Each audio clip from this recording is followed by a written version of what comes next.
Dalangin ko po, O Diyos, na patuloy kang magpala sa aming mga pandinig, yung aming kaisipan, ang aming puso, Panginoon. Patuloy mo kaming punuan ng iyong kagalakan. Nang sa ganon, O Diyos, ano man ang mga mapakinggan namin sa pamagitan ng mensahe ng ginagamit mo, Panginoon, sa buhay ng lingkod mo, O Diyos. Ikaw, O Diyos, ang patuloy na mahayag maging sa buhay ko, sa buhay ng lingkod mo, sa lahat ng mga gagawin namin. Ginagawa namin ito para sa iyong kapurihan. Salamat po, Ama, sa pagkakataong ito. Wini-welcome namin ang presensya mo, ang Espiritu mo sa aming kalagitnaan. Salamat po, Ama. All glory to you, O God. In Jesus' name we pray. Amen. Praise God. So, ngayong gabi po ay ang ating pong mapapakinggan po na pag-aaral ay ito po ay patungkol po sa kalakasan. Be strong in the Lord. So, yan po ay matatagpuan po natin sa Ephesians chapter 6, verse 2. Yon, sabi po dyan, be strong in the Lord. Or bilang pagwawakas, ang sabi po ni Paul, 6:10 ng Ephesians or Epeso, bilang pagwawakas, magpakatibay kayo sa kalakasang galing sa Panginoon at sa kanyang dakilang kapangyarihan. So sabi sa English yan, finally be strong in the Lord and in the strength of His might. Yan. So, yung kalakasan natin, magpakatatag po tayo bilang mga ginagamit na ng Panginoon. Sabi nga ng lingkod ng Diyos, ay kayo po, lahat po kayo na nandirito, you consider yourself as a leader in the church.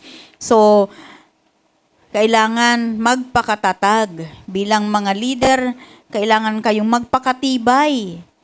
At saan tayo huhugot ng kalakasan? Galing sa Panginoon at sa kanyang dakilang kapangyarihan. Kasi kung sa atin lang, wala tayong magagawa. Amen. So, ano po bang ibig sabihin ng maging matatag sa Panginoon? So, what does it mean to be an spiritual union with Christ? So, ang pagiging matatag o ang pagiging malakas, ito po yung ibig sabihin nito, yung maging matatag tayo spiritually sa pakikipag-isa natin kay Kristo. Amen po. Kasi kapag lahat tayo nakikipag-isa kay Kristo, sabi nga, hindi tayo makakaranas o kung mayroon man tayong maranasan, pagsubok man yan o ano man yan na mga negative na mga outcome sa buhay na tinatahak natin, magiging matatag pa rin tayo sapagkat ang ating kalakasan ay nagmumula sa ating Panginoon at sa kanyang dakilang kapangyarihan.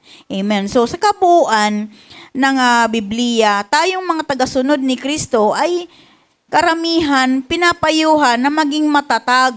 So, kung mapapansin po natin, saan ba kayo nakarinig na mga pangangaral sa ating lahat na magpakahina kayo? Di ba? Wala. Lahat magpakatatag, magpakatibay. Amen. Dahil sa kalakasan na kaloob sa atin ni Kristo. So, kung wala tayo kay Kristo, ay talagang totally na magiging mahina na talaga tayo kasi wala tayong lakas na nagmumula sa Kanya. Upang maging matatag, dapat nating patatagin ang ating mga sarili.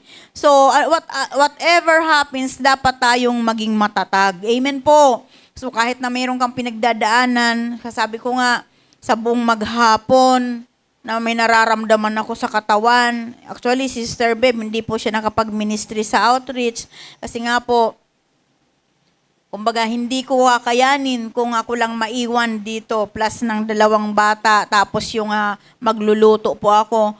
Umaga pa lamang po nagluto na po ako. Sabi ko nga, alam niyo po, doon po sa mga marunong magluto, alam niyo po, madali po ang magluto. 'Di ba? Yung madali ang magluto, pero yung maghanda ka ng iluluto, matagal. Kaya alam niyo po ba, nagpasimula po ako, wala pa pong 7:00, nagpasimula na po, namalingki po ako ng maagang maaga. Ang tagal bago maihanda yung mga lulutuin. Kasi sabi ko, para sunod-sunod na, hindi na ako ng oras ko, yung 3 putahe ko, as in, hinanda ko lahat. Hinanda ko po lahat yon. At pagkatapos ng isang putahe, yung isa naman, hindi ko pinagsasabay-sabay kasi yung 3 putahe po ay iba-iba po yung lasa. Baka naman yung magkaisa yung lasa nila. Baka sabihin nyo, ano kaya itong menu na ito ni nanay? Parang iisa lang ang lasa. Yan. So, kaya salamat sa Panginoon, nare-realize ko lang habang hinahanda ko yung niluluto ko kanina. Sabi ko kay Beb, ang dali-daling magluto. Pero pag hinanda mo yung iluluto mo, ang tagal pala. Doon ako natatagalan, lalo na po kapag mayroon kang mga lilinisin.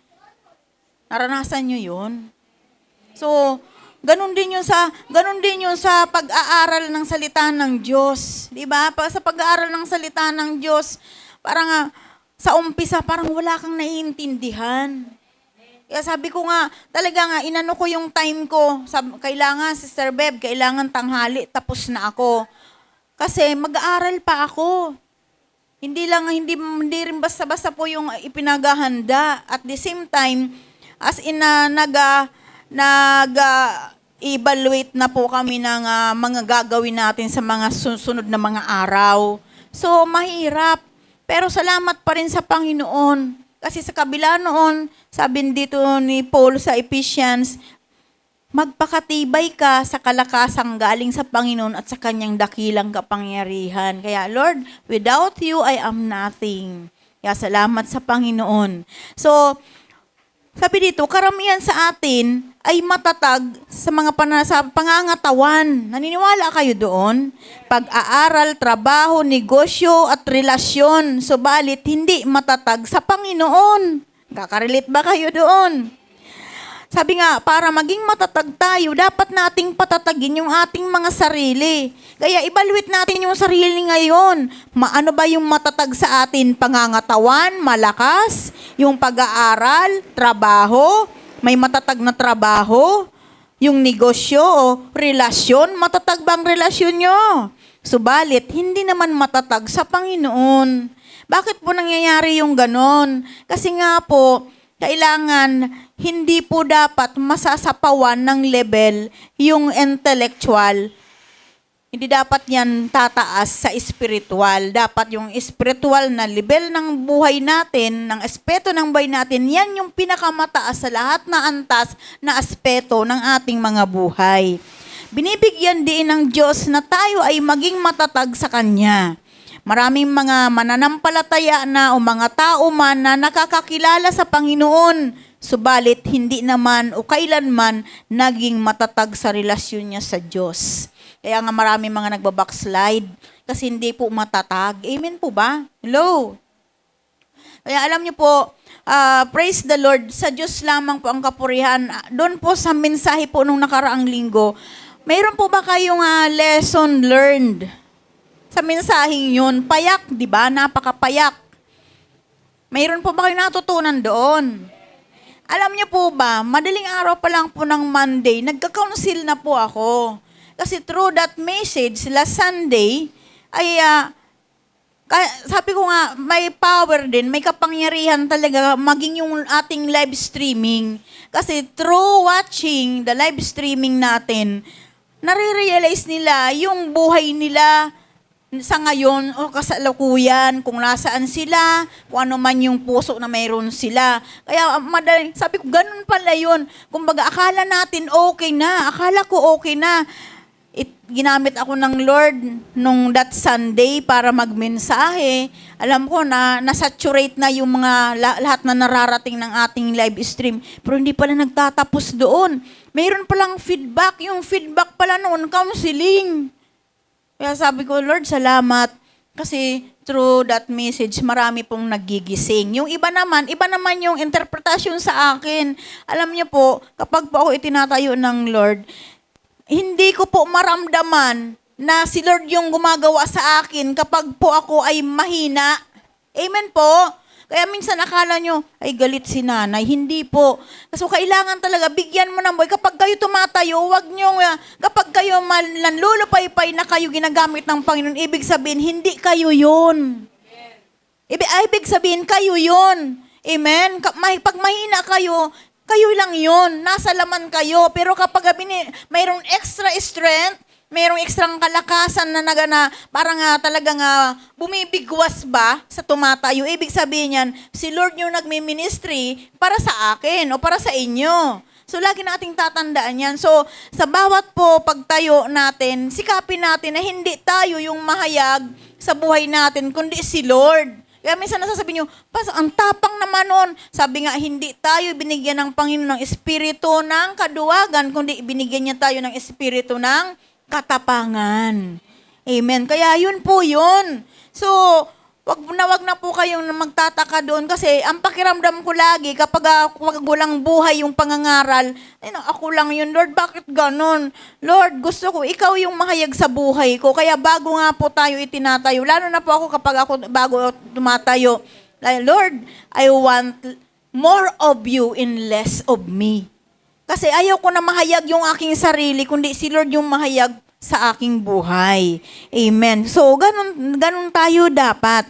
Mananatili tayong mahinang espiritu sa kabuuan ng ating mga buhay kung hindi natin mabibigyan ng kaluguran sa mga ginagawa natin ng ating Panginoon. So, dapat na maging layunin natin ang pagpapalago sa lahat na aspeto ng buhay, ang magiging mabuti at matatag na mananampalataya.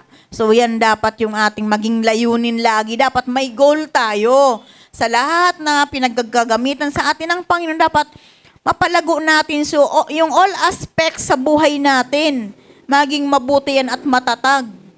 Amen. At malaking tulong yan sa atin.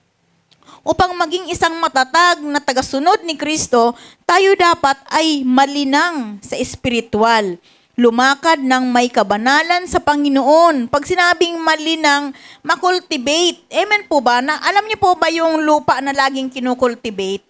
Malusog po yung pananim. Amen po ba? So kaya tayo dapat patuloy tayong magpalinang sa espiritual. Sa ating pagtatag bilang mga tagasunod ni Kristo, may mga bagay tayong dapat na linangin sa ating mga sarili. So mayroon tayong mga dapat na i-cultivate sa ating mga sarili. Ito yung mga aspeto sa buhay natin. Upang tayo'y maging matatag, gawin nating mahalin ng buong buhay ang pagiging tagasunod kay Kristo.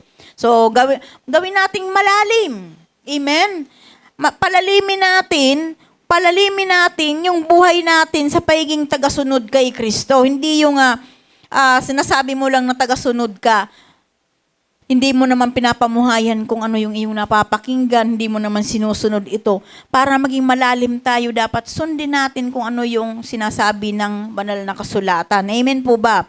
Sabi nga dyan sa Psalms 42 verse 7, sabi dyan, siya ay aking alalahanin ng puso kong tigibhirap habang ako'y nasa Jordan, sa Hermon at sa Miyar. Di ko siya malilimot, gugunutain oras-oras. Ayan. So, para maging malalim tayo, bawat oras ng buhay natin, lagi nating alalahanin si Lord sa buhay natin. Amen po ba?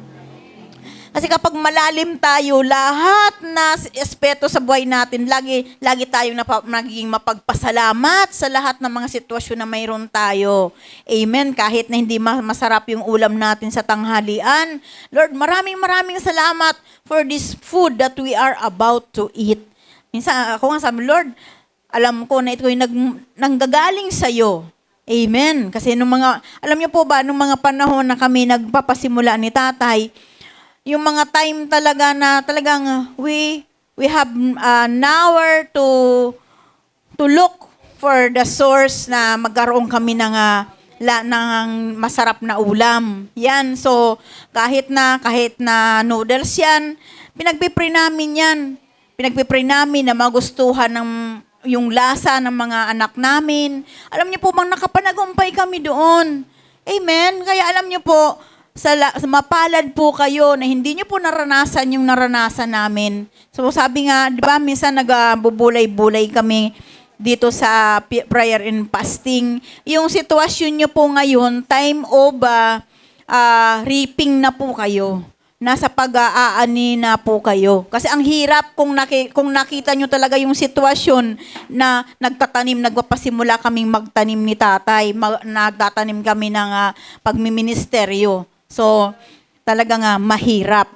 Kaya sabi dito, siya ay ating alalahanin ng puso nating tigib hirap. Habang ako'y nasa Hordan, sa Hermon at sa Mihar, di ko siya malilimot, gugunatain oras-oras. Awit chapter 42, verse 7. Yan. Para maging matatag, number 2, ito po yung mga dapat nating gawin sa aspeto ng buhay natin para tayo patuloy na lumakas. Para maging matatag tayong lahat. Sa unang Korinto chapter 15:58, magpakatatag at huwag matinag. Maging masipag tayo dahil alam nating hindi nasasayang ang ating mga paghihirap para sa ating Panginoon. Amen po ba? Magpakatatag. 1 Corinthians 15:58. Sa number 3, dapat maging spiritual tayong lahat. Yan. So, dapat tayo maging advance tayo o maging balanse tayo. Dapat yung buhay natin ngayon, pwede nating i-apply sa literal at mas higit nating i-apply ang buhay natin sa spiritual. So, wag naman yung puro spiritual, lalong wag na puro literal. Pag sinabing literal, yung makalaman. Pag sinabi namang spiritual, maka-spiritual. Yung wala kang ibang iniisip, kundi mga makalangit na mga saloobin. Hindi ka nagkakaroon ng kaisipan ng magkakaroon ka ng kasalanan. Sabi nga dito sa unang Korinto chapter 3 verse 1. 1 Corinthians chapter 3 verse 1. Sabi na Apostle Paul, hindi ko kayo makausap bilang mga taong nagtataglay ng espiritu. Kailangan kausapin ko kayo bilang mga taong namumuhay pasalaman at mga sanggol sa pananampalataya kay Kristo. Yun yung sinasabi na yung pagiging spiritual natin. Kailangan na titingnan natin yung mga nakakaharap natin. So kapag ikaw nakaharap ka ng bago mong win, hindi mo siya pwedeng kausapin ng puro spiritual. Kailangan yung salita ng Panginoon, ihahambing mo yun sa pagiging literal. I-apply mo yun sa spiritual at ihahambing mo rin yun sa pagiging literal. Alam niyo po ba yun? Alam niyo po ba yung balanse ng pangangaral? Kailangan ang salita ng Diyos na ibinibigay sa atin ng Panginoon, ipapaliwanag natin yan sa spiritual na understanding. At doon sa hindi pa makaunawa, kailangan din natin ipaliwanag ng halimbawa ng pagiging literal. Amen po. Naunawaan niyo po ba yun? Katulad ni Apostle Paul, ang sabi niya, hindi niya lahat na tao na nagtataglay ng espiritu, hindi niya ito, kailang makausap niya bilang mga sa spiritual din. Pero mayroon may mga pananampalataya ng katulad ng sa sanggol. So kailangan i-adjust niya yung kaunawaan ng taong yun para maunawaan lamang yung sinasabi niyang maka-spiritual. So dapat balanse tayo. Number 4, we must be holy, maging banal. Sa Hebrews 12:14, ang sabi diyan, sikapin ninyong makasundo ang lahat at magpakabanal sapagkat hindi ninyo na makikita ang Panginoon kung hindi kayo mamumuhay ng ganito. Yan. So, alam naman natin yan. Kung tayo mayroong mga laps na mga ginagawa, alam niyo po ba, kapag si Lord seryoso sa atin, dapat seryoso din tayo sa Kanya. Kasi magkakaroon ng distraction kapag mayroon kang itinatago na ungodly character sa buhay mo. Amen po. Lahat po ng mga leaders sa church, kailangan mahayag lagi yung kanilang pagiging makalaman. Ihahayag yan ng Panginoon, kaya wala tayong maitatago dyan. Amen po ba? It's because our God that we serve is holy. So, ang ating Diyos na pinaglilingkuran ay banal. So, lahat na naglilingkod sa Kanya, gusto niya maging banal din. Kapag mayroong tayong mga hidden attitude, hindi natin na nire-reveal, pero hindi nalilingid sa Panginoon, makikita natin yan, mayroong mangyayari sa buhay natin. Minsan nagiging tayo kumilos, nagiging Hindi tayo naging aware sa mga kilos natin. Kaya lahat ng mga unwanted na mga kasalanan sa buhay natin, ihahayag yan ng Panginoon. Sabi nga, walang maitatago sa Diyos. Number 5, yung pagiging sukdulan, yung being outmost. Ibig sabihin, may buong kakayahan. May buong kakayahan ba tayo? Sabi nga sa Ephesians 4:14, Ephesians chapter 4, verse 1:4 o 14. Nang sa gayoy, hindi tayo maging tulad sa mga batang madaling matangay ng sari-saring aral. So, we must be outmost. Ephesians 4:14. So, ibig sabihin, lahat tayo dapat sa ating pagsisikap, magkaroon tayo ng buong kakayahan. Buong kakayahan, yung pagiging matatag natin, may kakayahan na tayo na hindi tayo basta-basta matatangay ng anumang uri ng mga pangangaral. Amen po ba? Hello? Yan. Ay dito lilipat ako doon kasi maganda pala yung aral doon. Ay, dito na lang kasi, lilipat na lang ako doon sa ibang church. Kasi hindi ko gusto yung pangangaral dito. Alam niyo po ba, minsan nakakalungkot. Kasi minsan tayo, may mga naglilipat tayo na mula sa mga churches na mga malalayo.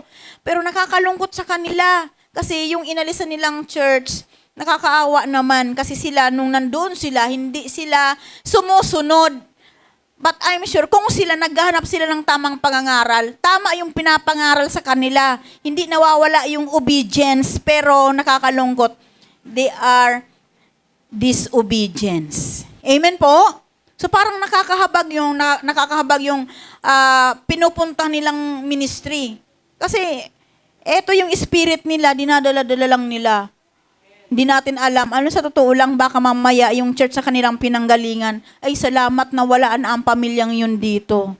Hindi naman nasunod. Tayo naman dito, ay kawawa naman. Kasi kahit na anong gawin nating pagtuturo ng katotohanan, sumunod, hindi naman nasunod. Amen. Praise the Lord. Nakaka-relate po ba tayo? Ayan. Maging masigasig. Yung pagiging masigasig, isa ito sa laging paalala sa atin ni Paul na maging masigasig tayo. Sabi sa Galatians 4:18. Galatia chapter 4 verse 18.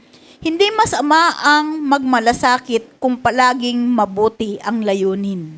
At hindi kung kaharap lamang ninyo ako upang ang anumang hingin ninyo sa Ama sa pangalan ko ay ibibigay sa inyo. Ano sabi dito? Hindi daw masama yung magmalasakit. Kaya lang, hindi naman talaga masama ang magmalasakit. Kaya lang, masama ito kung nagmalasakit tayo na kung kailan lang kaharap natin, ibig sabihin kung kailan lang na nakaharap mo yung lingkod ng Diyos, yung mga pakitang tao na pagmamalasakit, kung gusto mo magmalasakit, ay maging totoo ka sa pagmamalasakit mo. Amen po ba? Pagiging mabunga, sabi sa 15:16 ng Juan, pinili ko kayo upang kayo ay magbunga at manatili ang inyong bunga. So tandaan po natin, kapag hindi po totoo ang motibo natin sa ating paglilingkod, hindi po tayo magbe-bear ng fruit. Hindi tayo magkakaroon ng bunga. Amen po ba? Pero kung totoo naman yung ating layunin, totoo naman yung ating motibo sa ating paglilingkod, makikita mo naman ang bunga niyan.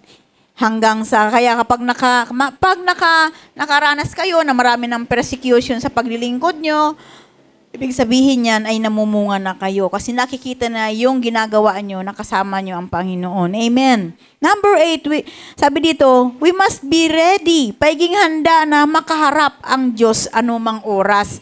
Tanungin ko po kayo ba? Handa po ba kayong humarap sa ating Panginoon anumang oras? Yan. So, parang it's a matter of, sabi nga, kailangan pa nating magpalalim talaga ng ating spiritual na buhay. Amen. So, sabi nga, not totally, ay kailangan pa nating magpapuno. So, sabi sa Amos chapter 4 verse 12, maging handa tayo na makaharap ang Diyos anumang oras. Kaya humanda kayong humarap sa inyong Diyos. Yan lang ang sabi ni Amos, ni Propeta Amos. Maging handa daw po tayo na humarap sa ating Panginoon.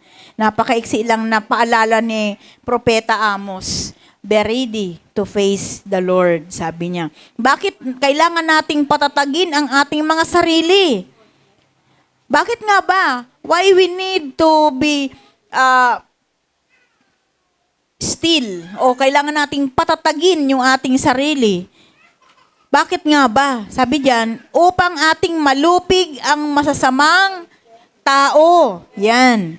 Sa 1 John 2:14, saan po ba yung verse na hindi nyo po nakuha? John 15:16, then yung huli ay Amos 4:12. So, ang sunod po natin, 1 John 2:14, sabi dito, sumusulat ako sa inyong mga anak sapagkat nakikilala nyo ang Ama. Sumusulat ako sa inyong mga ama na sa simula siya na. Sumusulat ako sa inyo mga kabataan sapagkat malakas kayo. Nananatili sa inyo ang salita ng Diyos at tinalo na ninyo ang masama.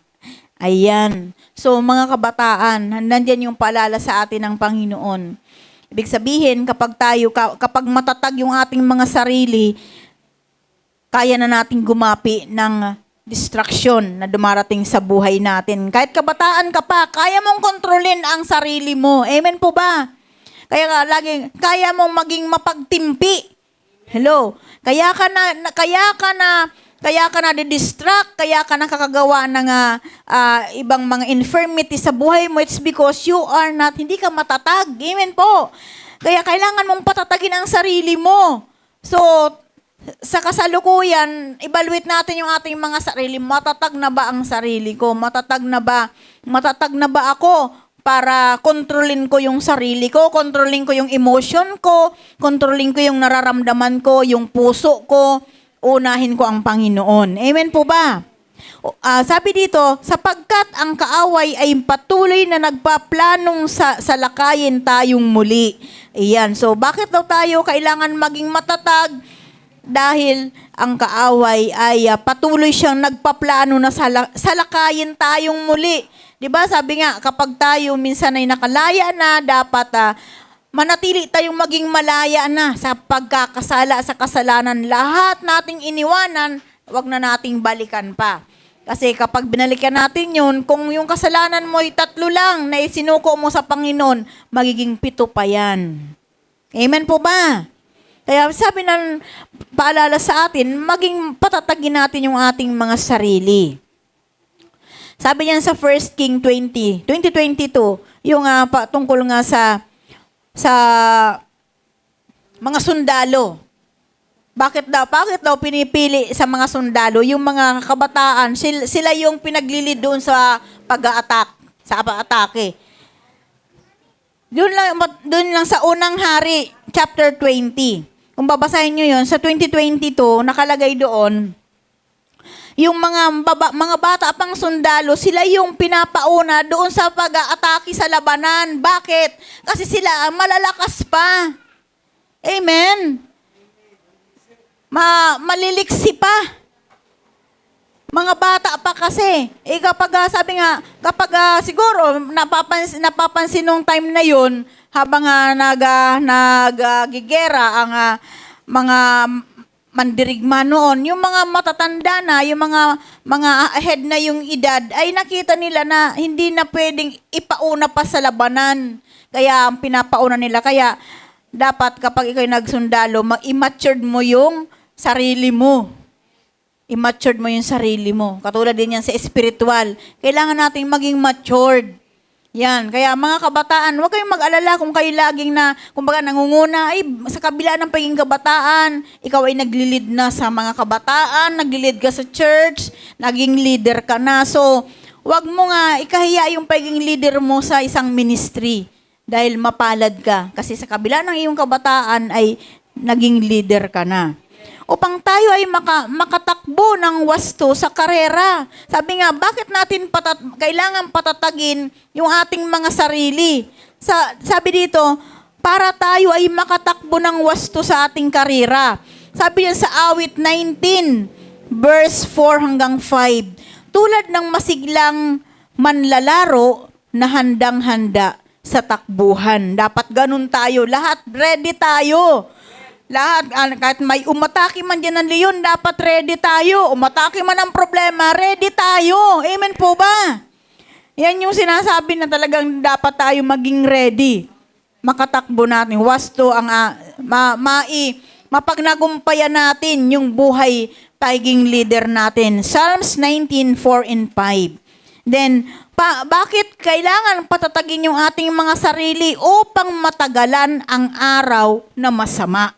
Ayan. So, alam naman natin na ang araw ngayon, ang panahon ngayon ay pasama ng pasama.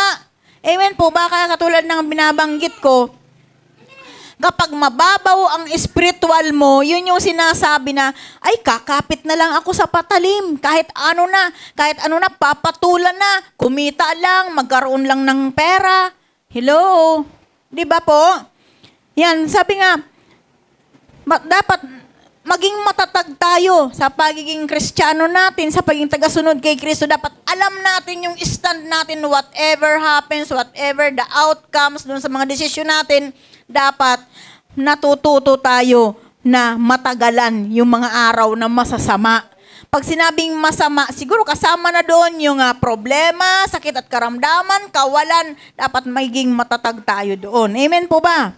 Sabi sa Ephesians 6:13, sabi, isuot natin yung kasuotang pandigma na mula sa Diyos, sa gayon makakalaban kayo kapag dumating ang masamang araw na sumalakay ang kaaway, upang pagkatapos ng labanan ay matatag pa rin kayong nakatayo.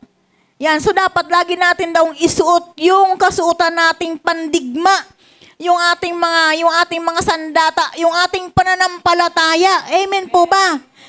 Sapagkat anumang labanan ang dumating, 'di ba? Dito nga kung titingnan mo itong word of God na ito, parang in-applied sa literal, 'di ba? Ano man daw na labanan na dumating, sumalakay man ang kaaway, mananatili pa rin tayong nakatayo, matatag pa rin tayong nakatayo pagkatapos ng labanan. Pero ang katotohanan doon, yung ating pananampalataya ay lalo nating patatagin. Amen po ba? Sapagkat ang pananampalataya, ito yung gumagapi ng anumang kapagsubukan. Amen. Lahat na pagsubok, lahat na trials, kung wala kang pananampalataya, ay talagang bibigay ka. Amen po ba? Ayan. So, bakit kailangan mong patatagin ang iyong sarili? It's because para makatulong tayo sa iba. Kasi kung makikita mo na hindi matatag ang sarili mo, hindi ka maging kalakasan para sa iba. Amen.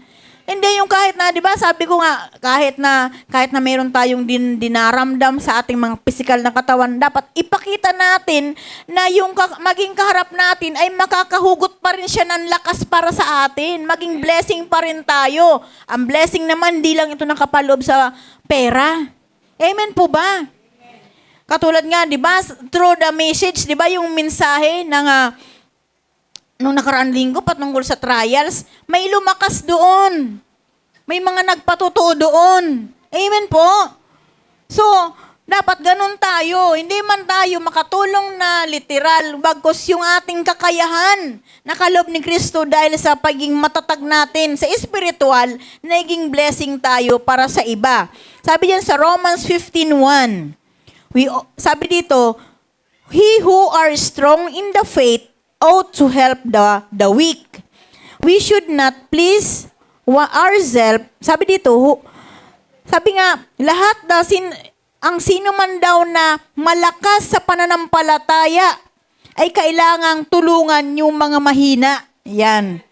So, kailangan, hindi natin dapat uunahin yung ating mga sarili. So, huwag ang pansariling kasiyahan lamang ang isipin. Yan. So, kapag tayo matatag, lagi nating titingnan yung ating mga sarili. Na kailangan, wag lang muna yung sarili natin unahin natin. Kailangan makapagpalakas tayo sa iba. Amen po?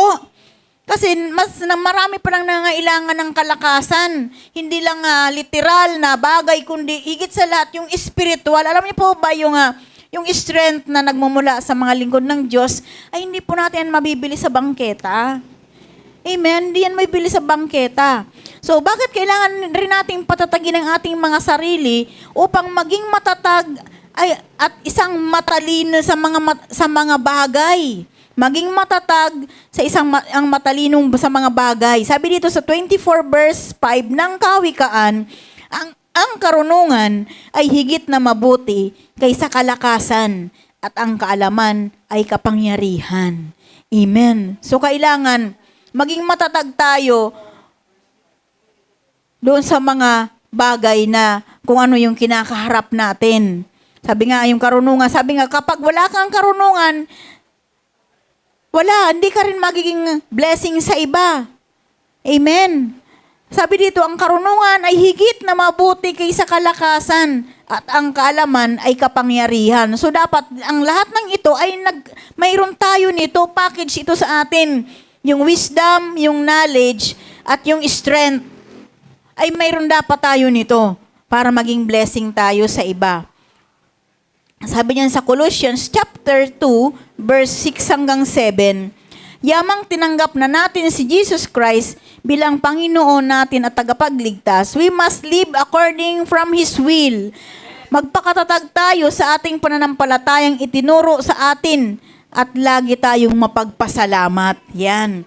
So yaman daw po na tinanggap na natin ang ating Panginoong Jesucristo bilang ating tagapagligtas, kailangan mamuhay tayo base sa kanyang kalooban, sa kanyang kalooban. Ayon sa kanyang kalooban, ang lalim ng aking Tagalog. We must live according from His will. So magpakatatag tayo sa ating pananampalatayang itinuro sa atin at palagi tayong mapagpasalamat. Anumang bagay yan, mapagpasalamat kayo. Ayun, di nyo alam. Lahat ng bawat buhay nyo, lagi namin pinagpapasalamat yan sa Panginoon. Maraming mga tao ang hindi kilala si Kristo. So, hindi, kahit na alam nilang may Diyos, pero alam lang nila na may Diyos, pero hindi nila talaga totally nakilala si Kristo. Hindi nila nararanasan yung totoong relasyon na kasama si Kristo. Amen po ba? Alam niyo po ba, kapag lagi natin, na i-practice natin na yung advance yung ating relasyon sa Diyos, kahit anumang relasyon dumating sa buhay natin, maging matatag tayo, hindi tayo maging maropok. Hello, good evening. Diba? Hindi tayo maging maropok kapag ahead yung pagkakilala natin kay Kristo. Kapag malalim yung relasyon natin sa ating Panginoon, hindi tayo maging maropok. Amen po. Hello. Kaya yung karupukan dapat iwaksi na natin yan, iwanan na natin yan. Hilingin mo sa Panginoon, maging strong ka, maging matatag ka, maging matibay ka. Kaya lagi mo lang babanggitin, Lord, hindi ko naman ito kaya kung hindi dahil sa iyo. Yung karupukan ko, palitan mo ito ng kalakasan na mula sa iyo. Sabi, di ba? Sabi ni Paul, magpakatatag ka ayon sa kalakasan at kapangyarihan na mula sa Diyos. Maliban na tanggapin natin siya bilang Panginoon at tagapagligtas at tayo ay maging malalim sa relasyon natin sa ating Panginoon. 'Di ba? Wala namang imposible, sabi nga sa Romans, 'di ba? Sa Romans 10:9, kapag ipinahayag natin yung ating mga kasalanan sa Panginoon, anumang kasalanan 'yan, lahat ng kasalanan natin ay patatawarin ng Diyos at tayo ay kanyang ililigtas.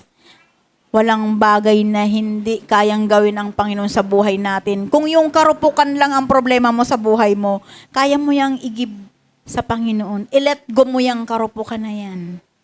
Matuto tayong mag-let go. Sabi nga, matuto tayong mag-let go doon sa mga bagay na hindi naman masyadong importante. Naalala nyo naman mensahe nung linggo? We must let go of the things na hindi naman masyadong mahalaga sa buhay natin. We must be built on Him.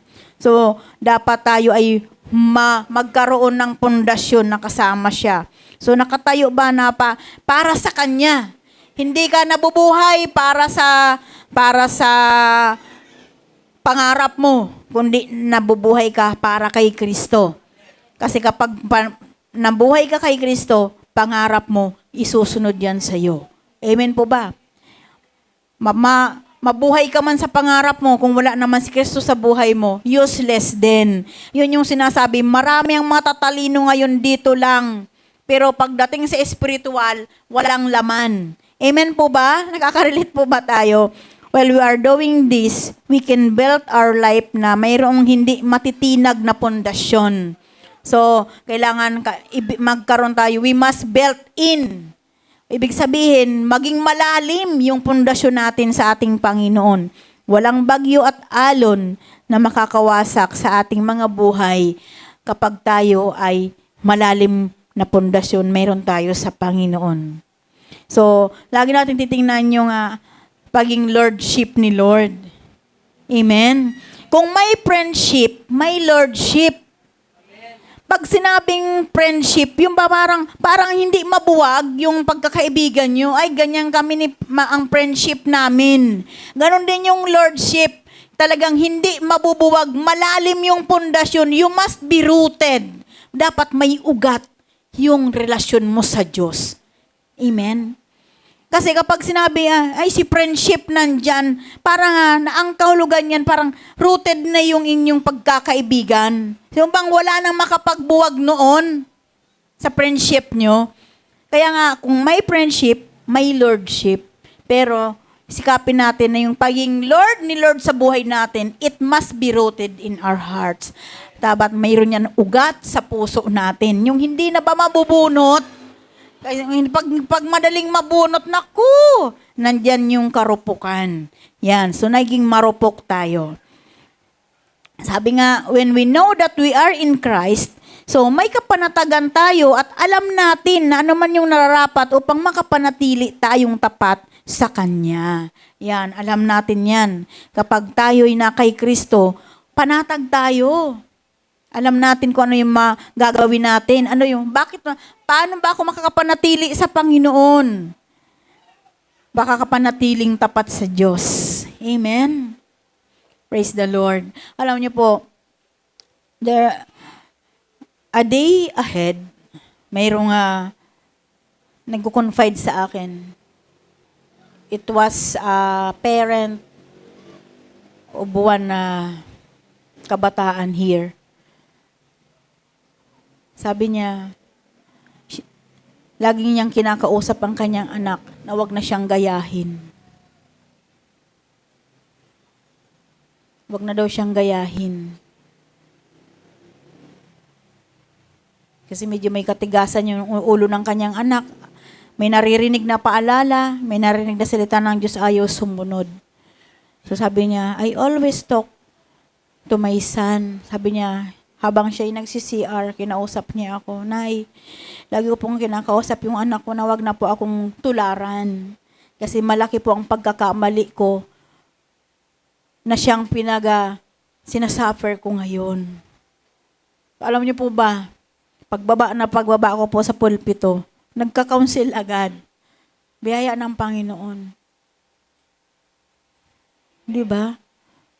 So, ibig sabihin, nakaranas siya ng pagpapala doon sa mensahe. Kahit saan, sabi nga, kailangan tayo maging handa. Kaya hindi mo pinasabihin, ako, tama na muna kasi napapagod ako. Alam niyo po ba, sad to say man po, nung nakaraan po nung hapon po nung Sunday, as in po, nung tumayo po talaga ako nung linggo, alam niyo po kung anong dinaramdam ko? UTI. Kasi every time po umatake po ang UTI ko. Kung bakit po ako napasukan, lumusob po sila doon sa kwarto. Nakahiga ako kasi hindi ko na po maigalaw yung balakang ko. Pero hindi po ako nagdaing na gano'n na hindi ko na kaya. Pinahinga ko lang. Kasi hindi po ako nagtitake ng gamot kapag ganun po ang umaatake sa akin. Water lang, tsaka prayer. Nung gabi po na wala na po kayo, nagpahinga na po kami. Pinag-pray po ako ni tatay. Namalayan ko po, nakapaidli po ako hanggang 10:00 ng gabi. So sabi ko, anong nangyari? Kasi nakatayo na muli ako. So ganun po, naranasan ko muli yun, yung naranasan ko noon before na nag-miracle si Lord sa buhay ko nung may cancer pa po ako. Kaya salamat sa Panginoon, hindi ko po talaga nakayanan noon. Kaya pagbaba ko po sa pulpit nung Sunday po na hapon, sabi ko kay tatay, ikaw naman doon. Kasi hindi ko nakaya yung nararamdaman ko. Akala ko okay na ako doon. Ay, yung maya-maya po, nandyan sila. Kaya, salamat sa Panginoon. So, inaano ko lang na hindi, kumbaga yung pagiging transparency po na nakita niyo po yung buhay namin na hindi dahil sa mayroong kang nararamdaman, hindi ka na makausap, hindi ka na magamit ng Panginoon. Despite of that. Amen? So, lahat para sa Panginoon. Kaya nga, kung matatag ka sa Lord, whatever happens, mga sitwasyon na mahihirap, kayang-kaya yan dahil nandiyan ang Panginoon. Sabi kung wala naman si Lord, di naman natin kaya yan eh.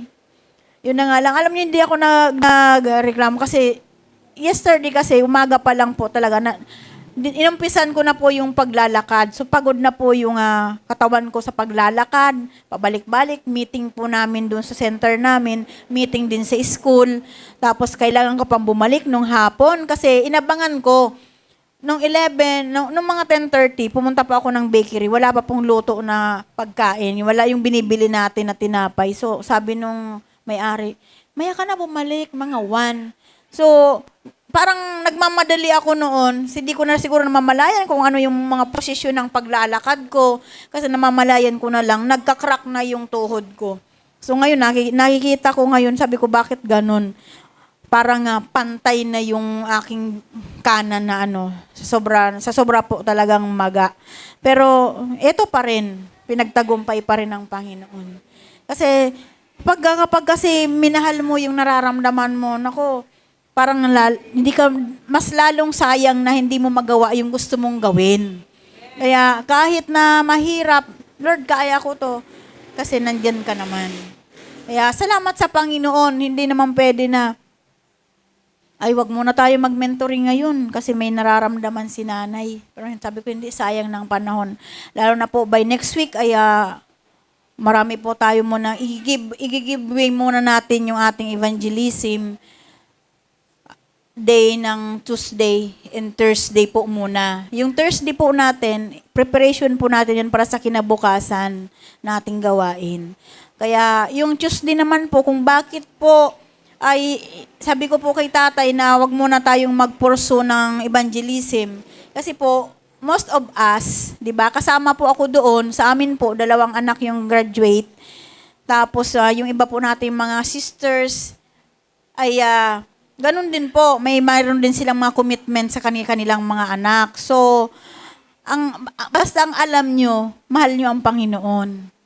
Yan. So, papalitan natin yung araw natin na yan, na nilaps natin sa outreach po, sa bawat outreach na hindi natin na naganap ang evangelism. Papalitan natin yan by next month. Okay po ba yun? Yan. So, ganun din po yun. Doon po sa iilan lang naman siguro sa inyo yung wala naman kayong anak na aakyat sa stage, ay pwede naman po ninyong muna sa pamilya niyo yung inyong oras. Kaya nga, nagpapaalam po kami na by next week, ayan po ay April 15, yung ating 15 po, tapos sa Thursday po, 2 po na araw sa next week nating evangelism, ay ipupuruso po natin by next week na. Kasi tapos na po ang mga araw na yan na mahalaga din sa pamilya. Mahalaga si Lord. Sabi nga, di ba, love natin si Lord, love din natin yung ating pamilya. Amen? Kaya, yun po, babayaran po natin yan sa sunod po na buwan. Kakain na lang tayo sa mga sunod na buwan para doon mapalitan yung araw na hindi natin na ipag-evangelize. So, yun po. Kaya, yun na lang po yung gagawin natin. Yan, para mapunuan natin yun. So, patuloy po tayo. Blessing awaits to those faithful. So, hindi naman po lingid sa atin na ang pagpapala ay laging nakaabang o laging bukas doon sa mga tapat. Sumunod tayo kung sa ating Panginoon, hindi dahil sa kailangan, kundi dahil gusto nating sumunod sa Kanya. Bakit? Kasi alam naman natin na yung blessing laging nakaabang sa atin. Hindi tayo pinagkukulang ng Diyos. Sa pamagitan ng pagnanasa sa ating mga puso, hindi tungkol sa pagsunod sa mga batas o ng relihiyon at tradisyon. But instead, this is a personal thing that comes from a thankful heart. Yan. Mula sa ating puso na mapagpasalamat. Sabi sa Psalms 86 verse 12, O Panginoong Diyos, buong puso'y laan, pupurihin kita magpakailanman, at ipapahayag ko buong kadakilaan. Yan. Ang ganda, di ba? Awit 86 verse 12. Serving God is full of happiness and surprises. Amen po ba? Yan. So kahit na nakakadama tayo ng pagod minsan, pero alam niyo po ba, mas marami pong surprise si Lord sa ating paglilingkod. Ang pinakadakilang pasya na gagawin natin sa ating mga buhay ay ito yung oras na mayroon tayong ganap na pagsuko at pagpapasakop sa Kanya bilang ating Panginoon at ating tagapagligtas. Amen. So, napakabuti ng Diyos. Kasi kung alam niyo po ba, itong mga word na ito, nadadaanan na natin ito eh. Kaya lang, hindi doon sa time na gusto ng Lord na gawing mensahe sa atin. Kasi bawat mensahe ng Diyos sa pamagitan ng banal na kasulatan, ito ay laging inuugnay niya kung ano yung pangailangan natin. Amen po ba? Kaya kahit na daanan mo yan ng 100 times, kapag hindi naman nakaugnay sa sitwasyon ng buhay mo at hindi mo naman kailangan yan ngayon, hindi ka bibigyan niya ng kaunawaan. Amen po? Napapansin nyo ba? Kaya, napakabuti ng Panginoon. Kasi yung ating pagkaunawa ay hindi tumula sa literal na pagkaunawa, kundi spiritual na kaunawaan.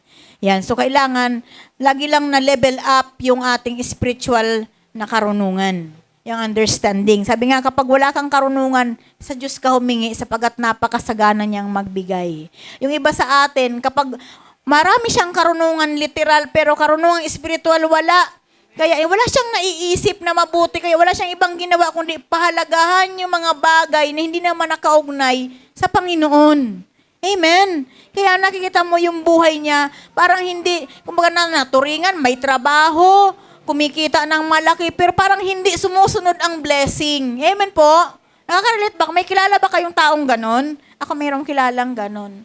Makikita mo, hindi naman dapat ipag-alala, single, hindi ko alam, may asawa pa o ano. Pero malaki ang sinasahod, pero parang walang pera, parang walang kinikita. Dry na dry ang katawan. Alam niyo po bang isang tao kung bakit dry ang kanyang katawan? Alam niyo po ba kung bakit? Kasi kulang po siya ng kung ang halaman kapag hindi mataba, kapag payat ang halaman, ano ang kulang sa kanya? Pataba, sunlight at saka tubig. At saka yung tinatawag na photosynthesis, di ba? Ganon din tayo. Siya nga, kahit na nabibilad na sa araw, dry pa rin. Kung makikita mo, iba ang buhay ng nakay Kristo kumpara sa buhay na walang Kristo. Kasi parang dry na dry ka. Parang andilim ng mukha. Alam niyo po ba, sa atin na mga ginagamit niya dapat, hindi sa atin makita yung pagiging dry natin. Spiritually dry. Sister Dulce, anong iniisip mo? Tinitingnan ako ni Sister Dulce. Hindi yan dry. Wala kang naniniwala dyan na senior yan eh. Kasi nga, nandyan na siya. Rooted na siya. Na malalim na rin yung pundasyon ni Lord sa buhay niya. Nag-workshop na yan. Yan. So, magagamit na yan. Kaya, yun yung sinasabi na tayo na mga ginagamit na ni Kristo, dapat hindi sa atin makita yung pagiging dry. Dapat, we must be full. Lagi tayong puno. Spirit-filled. Puno tayo ng Espiritu.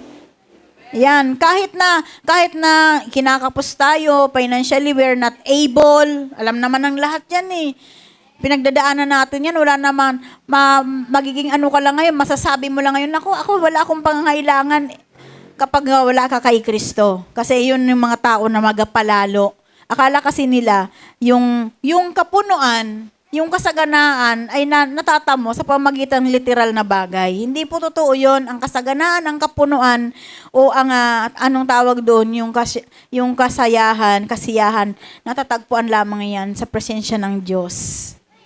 Yan. Kaya kahit na wala kang kayamanan na literal, pag na kay Kristo ka, may taglay kang kayamanan. Magagamit ka pa rin para sa iba. Maging blessing ka pa rin para sa iba. At ikaw din, pagpapalain ka rin ng Panginoon. Makikita mo, Yan, Sister Dulce, di ba? Hindi naman yan, kahapon sumama yan sa hayo. So, nakikita mo, parang hindi na siya tulad nung dati na maitim yung mukha. Totoo naman. So, yan talagang katotohanan. Yung glory ng Lord. Kaya, tingnan niyo mga katabi niyo ngayon kung may glory.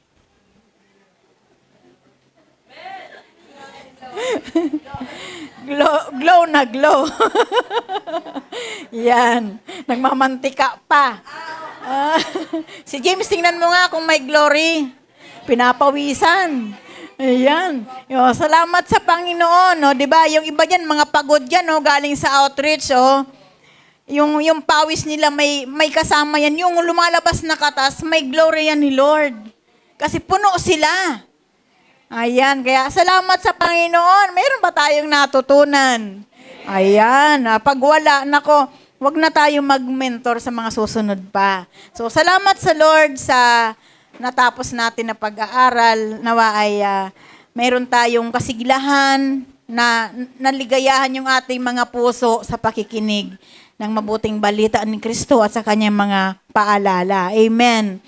So, tayo po ay mag-pray ng pagtatapos. Then magpapaalala po tayo. Lord, sa gabing ito, maraming salamat po sa opportunity na binigay mo po sa amin. Ang makapakinig po kami ng mga magagandang bahagi sa iyong love letter, Lord, sa iyong banal na aklat, mga paalala sa amin, mga pagtuturo sa amin, na maging kalakasan nawa ng bawat sa amin, O Diyos, maging gabay namin ito sa pang-araw-araw namin na buhay. That's the reason kung bakit kami nag-jot down ng mga verse upang meron kaming balikan kapag kami, Panginoon, ay nagpapahinga. Salamat po, Ama, sa mga oras na ito for giving us wisdom, for giving us a strong faith sa pamagitan mo, Panginoon. Salamat po, wala kang katulad, O Diyos. Napakabuti mo, marapat lamang na ibalik namin sa iyong lahat ng papuri, lahat ng pasasalamat, lahat na pagluwalhati sa iyong dakilang pangalan, sa pangalan ng anak na si Jesus. Amen.